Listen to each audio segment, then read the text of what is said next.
Allora, oggi facciamo un test. Vogliamo fare 2 volte una salita di circa 4 km, rapporti più leggeri o più pesanti, magari alta e bassa cadenza, e poi analizziamo i dati. La salita che faremo appunto è 4 km, pendenza molto leggera, siamo intorno al 4%, quindi possiamo farla tranquillamente, ecco, in velocità. Qual è la soluzione migliore? A parte secondo me poi sicuramente è una cosa soggettiva. Mentre aspetto Vincenzo, che tanto è sempre in ritardo, allora, il giro sono circa 100 km, la salita si trova dopo 40 km, lo scorrone è dopo l'abitato di Santo Stefano Belbo.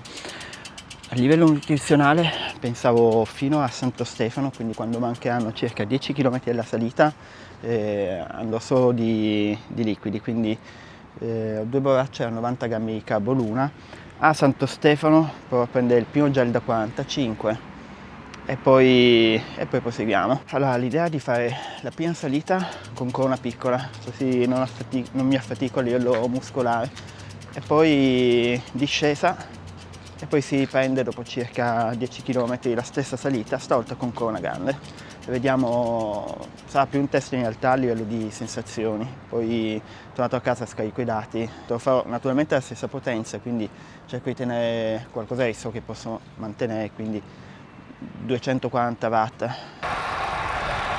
Allora ci diamo il cambio ogni 2 minuti, così evitiamo di arrivare stanchi all'inizio della salita. Come media stiamo tenendo più o meno i 33-34 e cerchiamo di non tirare a più di 200 watt. Un insperato aiuto, consegna express.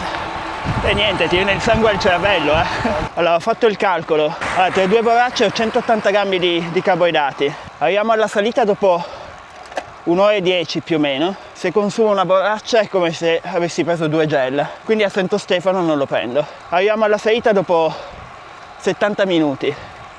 Se ne ho finita una è come se avessi già preso 90 grammi, 2 gel, quindi non prendo nulla. Mi sembra un'ottima strategia. Sì, poi il discorso con una grande e con una piccola è relativo, cioè intendevo alta cadenza o bassa cadenza. Eccoci all'imbocco, con una piccola messa. 2,40 giusto? 92 di cadenza, che fra poco fa caldo secondo me. La butto lì.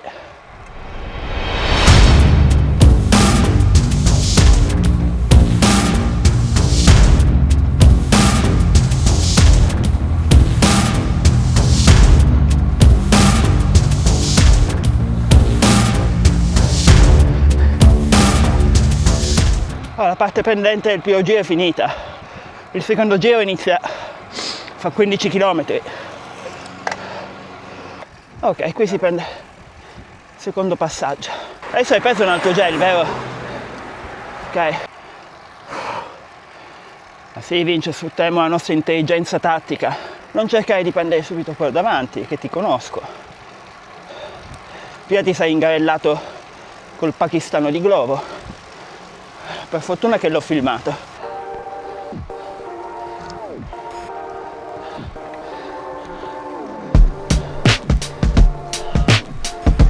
Secondo passaggio, cadenza 70. Allora, la sensazione mi sembra di fare più velocità, però ho paura di appesantirmi di più.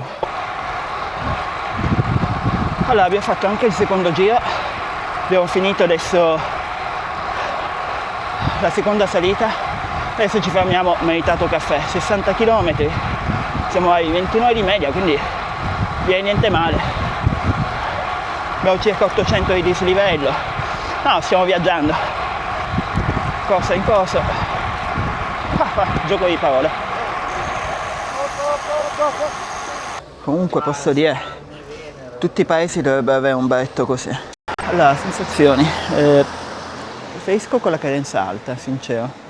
Secondo giro sono arrivato a fine salita che ero abbastanza più stanco, quindi sensazione direi alta cadenza meglio.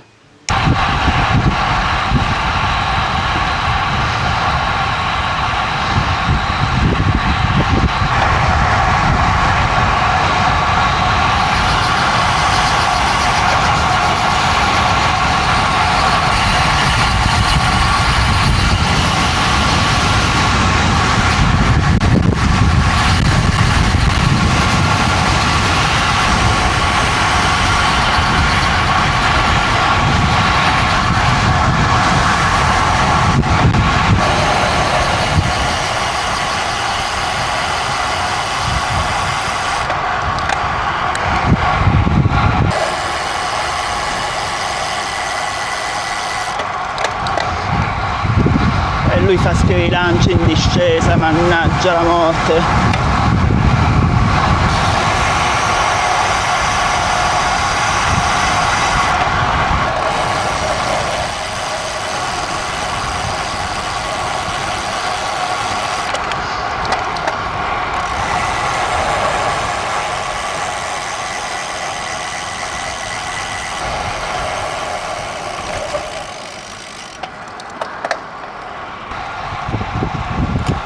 Comunque il T6 magari non sostituisce il ciclo computer, ma anche che da polso magari è un po' più scomodo guardare i dati, però ecco, può essere una valida alternativa, non so, si va in vacanza ad esempio, non si porta il Garmin in valigia, si decide di affittare una bici, ecco, si può tranquillamente utilizzare e caricare i dati su Strava tranquillamente.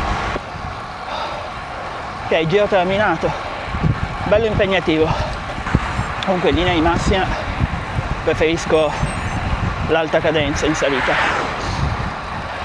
comunque ero molto più fresco, ma anche dopo aver fatto il secondo giro l'attacco della salita mi sentivo proprio bene. Allora, intanto abbiamo un primo dato interessante. Vincenzo ha fatto il giro a 179 watt medi, io a 183, siamo uguali. Direi che questo qua potrebbe anche essere la differenza di peso tra le bici. Comunque una Tarmac S-Work e comunque la Scott Addict, che ricordiamo una endurance, quindi i 4 watt ci possono stare. Praticamente per me è stato passo gara. Io a 100 km di solito li faccio a 170 watt medi, ne ho fatti a 183, quindi come ti senti dopo aver centrato l'obiettivo? Allora, lo scorone l'abbiamo fatto ai 18,5, un po' più basso. Abbiamo fatto a 227 la seconda volta e 215 la seconda, sì, siamo scesi. Potenza media 182, ponderata 193. 169 watt. 193. Allora, quindi in conclusione, beh, come dicevo, non è un test scientifico, la sensazione che ad alta cadenza mi sono trovato meglio, anche che ero anche più fresco fino a metà del secondo giro. Poi cadenza 70-75 del secondo giro un po' l'ho patita, quindi si vede un po' più fatica e infatti i watt sono andati poi in decrescendo. Soprattutto il test mi serviva perché adesso avevo 3 gran fondo di seguito per 3 domeniche e quindi secondo me anche l'idea di preservare un po' la gamba potrà essere d'aiuto. E quindi per altri esperimenti senza nessuna base scientifica continuate a seguire il canale.